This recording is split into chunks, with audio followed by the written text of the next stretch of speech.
84 degrees, a beautiful wind. It was really nice. And then going to bed without a roof over your head. That's what happened yesterday in St. Louis. Tornadoes tore through our neighborhoods, and within minutes, literally within minutes, homes were flattened, lives were lost, power was out, and families were left with absolutely nothing. But what's even more devastating, let me tell you what's even more devastating. On today, people still had to clock in for work this morning, even though they have no home. Some were not allowed to take off because guess what? It hit the city of St. Louis. And so there are some areas that didn't experience any devastation. Others couldn't afford to take off because whether you know it or not, St. Louis City is predominantly black and predominantly poor, working class, paycheck to paycheck. And so they can't afford to miss a day of work because then that would impact the check, and the check already wasn't enough. And so now they can't take off. But even with their homes destroyed, no food, there's no food in the fridge. It's all spoiled, it's all destroyed. The home, no internet, no electricity, no support. And guess what? Life is expected to go on like nothing happened. I do want to thank all of the people who reached out to check on me, to check on my family. And I finally got the messages. And I thank you. We are all safe. I have tons of nieces and nephews who live in St. Louis City. So yesterday, we had my nephew who went through the city showing the videos. We were all on a group FaceTime call. My mom's house is actually in the city. Thank God we did not sustain any damage to her home because we're already doing work on the home. And quite frankly, we cannot afford any more damage to the home. But today, I just want to talk to us a minute about storms. And I'm not just talking about storms, I'm going to talk about systems and about being unprepared and about how this keeps repeating itself in our community. And I want this to be a wake up call. So let's dig into this just a little bit. So when we think about this, people lost their lives, people lost their jobs, people lost their homes in a matter of hours. Food spoiled, beds got soaked, they don't have anywhere to sleep, clothes were ruined, and insurance, even if they had it, it won't cover it fast enough. But I can tell you right now, most people didn't have it. We are not like Florida, so it's not required. And especially if you own your home, and even if you don't, most of us don't have it. And if you're paycheck to paycheck, how do you plan for when disaster strikes? And then think about the people who have medical issues. My brother-in-law is on dialysis. You know that dialysis and kidney failure is huge in the black community. So what about our folks who are on oxygen? There was no lights, there was no internet. Some of the water had to be turned off. And what about our elders who need that electricity to survive? It was absolutely terrifying. And we don't just need comfort, we need resources. We need resources and real ones. The thing that was devastating to me is that folks didn't have anywhere to go. Like, you can't just go and book a hotel room because hotel rooms are $100 and some a night.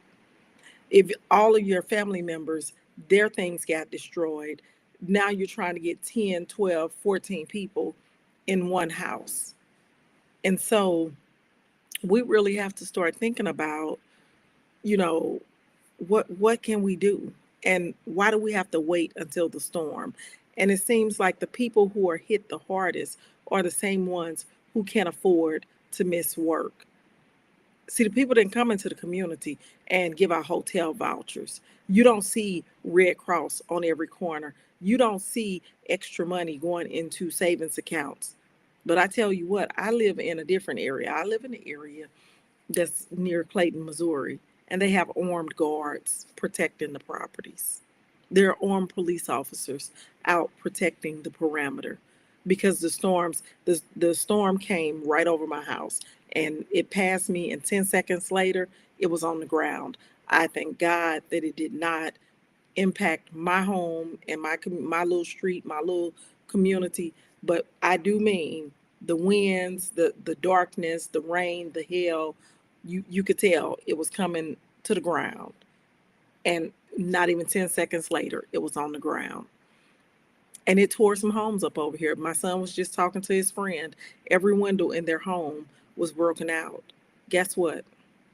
They live in what we would call a mansion. And guess what? He has police officers surrounding his house so that nobody can come in. All of these people out here, they have insurance. They're going to do their claim. Guess what? They checked into hotels last night. Yeah, they checked into the Ritz-Carlton. They checked into the La Meridian. They checked into all of these little hotels, the Residence Inn. They were filled last night. It wasn't even a thought. But think about the stress that the folks who experienced this devastation in St. Louis City, think about the stress of that. And then you got to show up the next day, put a smile on your face, and act like everything is okay. See, this didn't just happen to strangers. This happened to us. And while we are going to pull together, we're going to help each other. We know how to come together in a time of need, in a time of disaster, in a time of storm. That's one thing about Black folks. We know how to make something out of nothing. But it's time we stop only surviving after storms and we start building lives that can weather the storms. I believe that I'm in a situation where I get to see two realities. My family and my friends are over in St. Louis City, and then I get to see how things are happening right here in Clayton, Missouri. These folks have built their lives to weather these storms, and our folks in St. Louis City are trying to survive after the storm, and we got to stop this. This is not about passion. Somebody has told us that we need to be passionate. We need to work with purpose. We need to find the thing that makes us excited. Let's get prepared. Let's do that. Let's monetize our skills. It don't have to be what you love. See, this is the problem. We think that I'm passionate about this. Girl, is that paying you? Is that going to make you money? Because once you get some money, get your savings account built up, get them bills paid off, and when a storm comes, guess what? You got resources. You can think a little. You got a little time to make it happen. And so nobody thought yesterday would change everything, but it did. And it's proof that we need resources and real ones. We need resources, people. And that's what I try to do. I try to show us how to go after bigger opportunities and create income so that we can create real impact and do more than just send love and prayers. We got to do more than just send hugs and kisses. We got to do more than just send condolences. We're going to do more than just send prayers up. It's time for us to really take action, to really make some decisions that will move us forward. We got to stop just surviving and believing that we can only do things that are purposeful, things that are in our passion. We got to know that we got to be able to have resources. We got to build our resources, and the opportunities are there. But as long as we think that we can only do things that we're passionate about, we can only do things that we love, you have a skill set. And you go to that school every day and you do 92 things in a day. You show up in 92 different ways. You the teacher, you the nurse, you the social worker, you the counselor, you the therapist, you over here teaching aerobics, you teaching them how to breathe. You're doing all of these things and not being paid appropriately. But we're loyal to the wrong things. You're loyal to a system that does not want to see you succeed. I'm sorry to be the one to tell you. We're loyal to the wrong things. And once we realize that no one is coming to save us, see, one thing I tell you about the folks in St. Louis City, they already know. We already know, baby. Ain't nobody coming to save us. We're going to put ourselves together. We're going to pull it together. And we're going to figure this out on our own. We already know ain't nobody coming to save us. You know why? Because it's filled with Black folks. Let it happen out in Eureka. Let it happen out in Fenton. Let it happen out. I'm out here in Clayton. You see, they got police monitoring all of the homes out here. You're not coming out here. They're gonna shoot you on spot, on site. They're gonna stop you to see what you're doing out here. Why you out here? I got sons who all of their friends on the phones talking about what's happening. They're not worried about food because guess what? They're going to order in. They're going to Uber something to the hotel. We don't have those options, and we must change that. We must change that.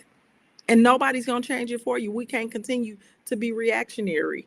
We got to put some things in place. We got to go after some bigger opportunities. We got to be willing to take a bigger risk. And when you're willing to take a bigger risk, you're willing to get a bigger reward. It's no different than an insurance policy. When you take a bigger risk, you take out the bigger policy. You pay the bigger premium for the allotted amount of time.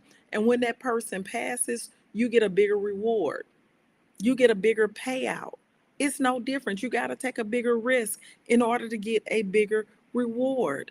Just like with insurance, we'll take out a $10,000 policy. We'll take out a $25,000 policy on our loved ones. Honey, it take $15,000 to bury somebody these days.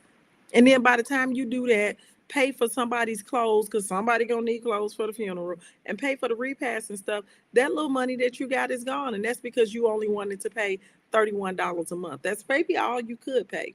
But if we think about the bigger picture, what if we got the $300,000 policy, paid the higher premium? We all know we got to die. We all know this. We all know this. So all I'm saying, I'm just using that as an example to help us see that when you take a bigger risk, you get a bigger reward.